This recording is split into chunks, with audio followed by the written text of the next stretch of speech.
Jadi begini, pemerintah Indonesia di bawah kepemimpinan Presiden Prabowo Subianto akhirnya berani mengambil keputusan besar. Stop ekspor gas ke Singapura, Malaysia, dan Timor Leste. Kenapa? Karena kita butuh. Selama ini kita ekspor gas ke negara-negara tetangga, sementara di dalam negeri, industri, dan masyarakat harus berebut energi dengan harga yang makin mahal. Logikanya di mana? Masa kita yang punya sumber daya, kita yang harus antre? Ini kayak orang punya kebun sendiri tapi masih beli sayur di pasar karena hasil panennya dijual ke orang lain dulu. Prabowo nggak mau Indonesia terus-terusan jadi penjaga pom bensin buat negara lain sementara kita sendiri kekurangan. Gas kita, buat kita. Itu intinya. Singapura dan Malaysia langsung panik. Ya iyalah, selama ini mereka nyaman dapat pasokan gas murah dari Indonesia. Singapura bahkan lebih dari 50% gasnya dari kita. Malaysia, meskipun produsen gas besar, mereka masih ngandelin pasokan dari kita buat sektor industri tertentu.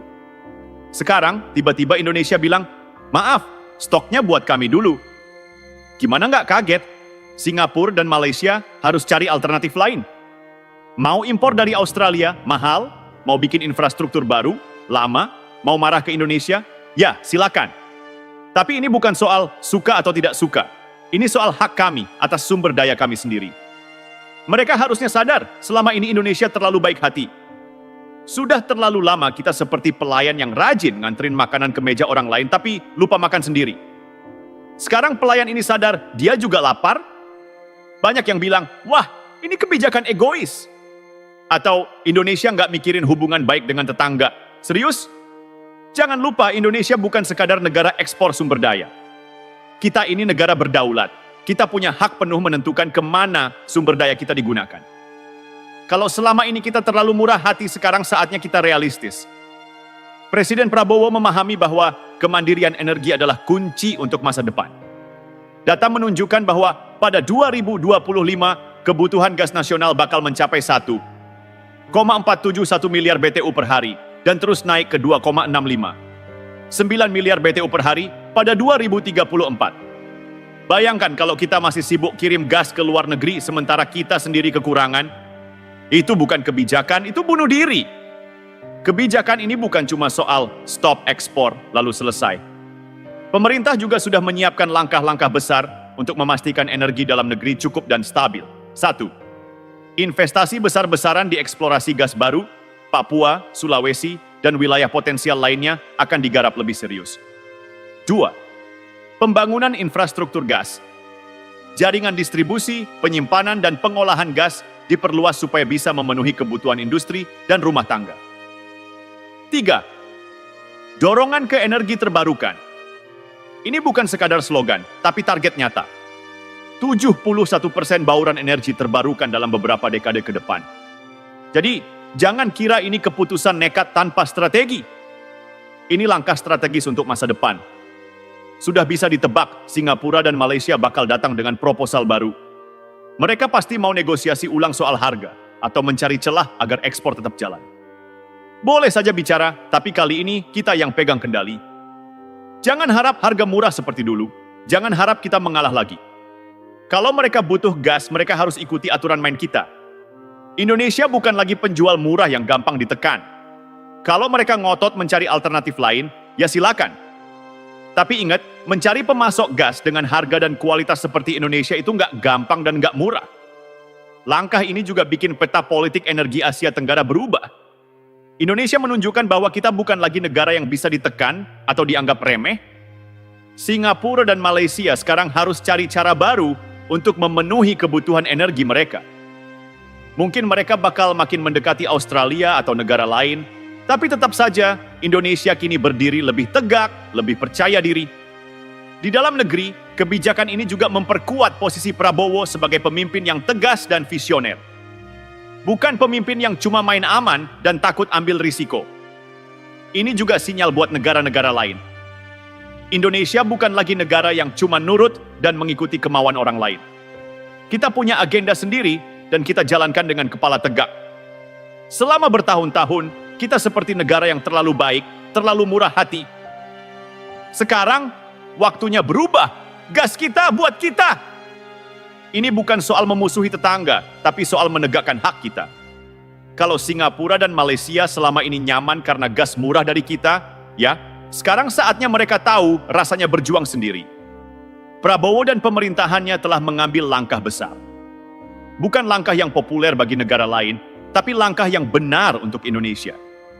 Dan satu hal yang pasti, Indonesia hari ini bukan Indonesia yang dulu. Dunia harus tahu, Indonesia bukan lagi anak bawang. Kebijakan ini bukan cuma bikin Singapura dan Malaysia kelabakan, tapi juga bikin dunia melirik. Indonesia serius nih jaga sumber dayanya. Ya, serius banget. Selama ini banyak negara, termasuk yang katanya negara maju, terlalu terbiasa melihat Indonesia sebagai penyedia bahan baku murah. Mereka nggak peduli kita dapat apa, yang penting mereka untung. Mereka pikir Indonesia akan terus jadi lumbung energi mereka tanpa protes. Nah, sekarang skenarionya berubah. Prabowo nggak mau Indonesia terus jadi negara yang hanya mengekspor bahan mentah. Kita bukan negara tambang yang isinya cuma bahan mentah untuk dikuras, lalu mereka olah sendiri dengan keuntungan berlipat-lipat. Sudah cukup kita melihat sumber daya kita diambil murah, lalu kita beli balik dalam bentuk produk jadi dengan harga selangit. Sudah cukup kita jadi penyedia bahan bakar murah, sementara rakyat kita sendiri kesulitan. Sebentar. Jadi, kalau kita stop ekspor, hubungan diplomatik jadi rusak. Memangnya selama ini negara lain mikirin kita waktu mereka menetapkan kebijakan yang merugikan kita? Ketika Uni Eropa melarang minyak sawit Indonesia, mereka mikirin hubungan diplomatik kita? Ketika Amerika dan sekutunya mengatur harga nikel dan baja dunia supaya mereka untung, mereka peduli kita rugi? Ketika kita dibanjiri produk impor murah yang bikin UMKM kita mati, ada yang protes demi Indonesia. Jadi, kenapa setiap kali Indonesia pasang sikap tegas, kita yang disuruh mikirin perasaan orang lain? Kebijakan ini bukan soal permusuhan, ini soal harga diri dan kepentingan nasional. Kalau negara lain tidak mau bergantung pada Indonesia, mereka bebas mencari alternatif. Tapi satu hal yang pasti, Indonesia nggak akan lagi berperan sebagai negara yang bisa ditekan atau dipermainkan. Lihat Singapura. Mereka negara kecil, tapi selalu memprioritaskan kebutuhan dalam negerinya dulu. Mau beli properti di sana? Susah? Mau dapat izin tinggal? Ribet. Mereka selektif dan selalu mengutamakan kepentingan nasional. Dan dunia memuji mereka sebagai negara yang visioner dan strategis. Sekarang Indonesia melakukan hal yang sama. Mengutamakan rakyatnya, menjaga sumber dayanya sendiri, dan berpikir jangka panjang. Tapi tiba-tiba kita dicap egois? Lucu banget kan? Kalau negara lain boleh menjaga kepentingan mereka, kenapa Indonesia tidak boleh? Sejarah membuktikan negara yang menguasai energi, menguasai masa depan. Lihat Rusia. Ketika Eropa coba menekan mereka dengan sanksi ekonomi, apa yang dilakukan Rusia? Mereka potong pasokan gas. Hasilnya, Eropa gemetar. Harga energi naik gila-gilaan. Mereka akhirnya sadar, mereka terlalu bergantung pada Rusia. Indonesia juga harus belajar dari ini. Kalau kita terus-menerus tergantung pada ekspor, kita akan selalu bisa ditekan. Tapi kalau kita punya cadangan energi yang cukup, kita jadi pemain utama. Prabowo mengerti ini. Dia bukan politisi yang hanya mikir 5 tahun ke depan. Dia tahu kalau Indonesia ingin jadi kekuatan dunia, kita harus kuasai sumber daya kita sendiri. Keputusan ini bukan cuma soal gas. Ini adalah sinyal besar bahwa Indonesia serius jadi negara mandiri. 1. Industri kita akan tumbuh lebih cepat. Gas yang dulu kita ekspor sekarang bisa digunakan untuk memperkuat industri dalam negeri. 2. Harga energi lebih stabil. Kalau pasokan dalam negeri cukup, harga bisa lebih terkendali. 3. Indonesia jadi lebih berdaulat. Kita nggak lagi mudah ditekan negara lain soal sumber daya alam kita. Dan yang paling penting, kita akhirnya belajar dari sejarah. Indonesia dulu dikenal sebagai macan Asia yang akhirnya tertidur. Sekarang Prabowo memastikan macan itu bangun lagi. Jadi buat negara-negara yang selama ini nyaman menikmati gas murah dari kita, pesan kita jelas. Mulai sekarang, Indonesia main dengan aturan sendiri. Energi kita untuk masa depan kita, dan dunia harus mulai terbiasa dengan Indonesia yang lebih berani, lebih kuat, dan lebih mandiri. Indonesia yang berani, dunia harus terima kenyataan. Indonesia sudah terlalu lama bermain di bawah bayang-bayang negara lain. Dulu kita kaya sumber daya, tapi miskin keputusan tegas. Sekarang kita kaya sumber daya dan punya pemimpin yang berani mengambil sikap. Negara-negara lain mungkin kaget, bahkan ada yang marah. Biarin! Ini saatnya mereka sadar bahwa Indonesia bukan lagi gudang energi murah yang bisa mereka manfaatkan sesuka hati. Kalau dulu mereka nyaman dapat gas dari kita dengan harga bersahabat, sekarang mereka harus siap dengan realitas baru. Indonesia tidak akan lagi mengorbankan kepentingan nasional demi kenyamanan negara lain. Mau cari pasokan lain? Silakan. Mau bayar lebih mahal dari negara lain? Itu urusan mereka. Mau negosiasi ulang? Kali ini, Absyom, kita yang tentukan syaratnya. Keputusan ini bukan cuma soal ekonomi, ini juga soal geopolitik. Dunia selama ini terbiasa melihat Indonesia sebagai pemain kelas 2. Sumber daya kita melimpah, tapi kita hanya jadi pemasok mentah untuk negara-negara industri. Kita dijadikan bagian dari rantai pasokan, bukan sebagai pemimpin. Tapi sekarang, peta berubah. Indonesia kini di posisi kuat dalam percaturan energi global. Kita bukan lagi hanya penyedia, kita adalah pemegang kendali. Apa efeknya? 1. Negara-negara yang bergantung pada energi kita harus mulai menghitung ulang strategi mereka. Mereka akan lebih berhati-hati dalam bernegosiasi dengan kita. 2. Investor global mulai melihat Indonesia sebagai negara yang serius mengelola sumber dayanya sendiri. Ini bisa menarik lebih banyak investasi di sektor energi. 3. Posisi Indonesia dalam forum internasional makin kuat. Kita bukan lagi negara yang hanya mendengar, tapi negara yang ikut menentukan arah kebijakan global.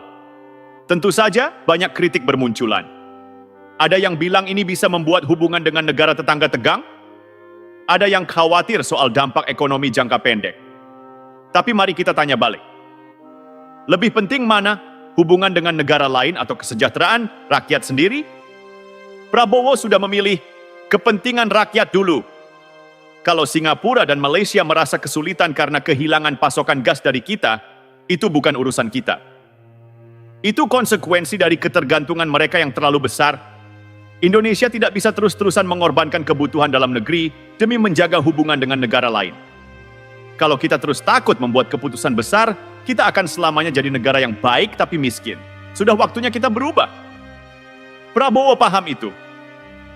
Indonesia di bawah Prabowo, tegas, mandiri, dan tidak bisa ditekan. Jangan lupa, ini baru langkah awal. Prabowo dan pemerintahannya sedang membangun pondasi kemandirian energi yang lebih besar. Kita tidak hanya bicara soal gas.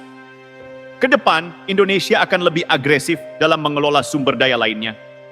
Nikel, batu bara, minyak, hingga energi terbarukan. Visinya jelas. Indonesia tidak lagi bergantung pada ekspor bahan mentah. Kita akan mengolah sendiri, menciptakan industri dalam negeri yang kuat. Energi kita akan digunakan untuk kepentingan nasional terlebih dahulu. Kita tidak akan membiarkan rakyat sendiri kekurangan energi, sementara negara lain menikmatinya. Indonesia akan berdiri lebih tegak di panggung dunia. Kita bukan lagi negara yang bisa ditekan atau dipermainkan. Prabowo memahami bahwa di dunia ini, negara yang kuat adalah negara yang menguasai sumber dayanya sendiri. Indonesia akhirnya menuju ke arah itu. Ini bukan akhir, ini adalah awal dari Indonesia yang lebih mandiri, lebih berani, dan lebih disegani.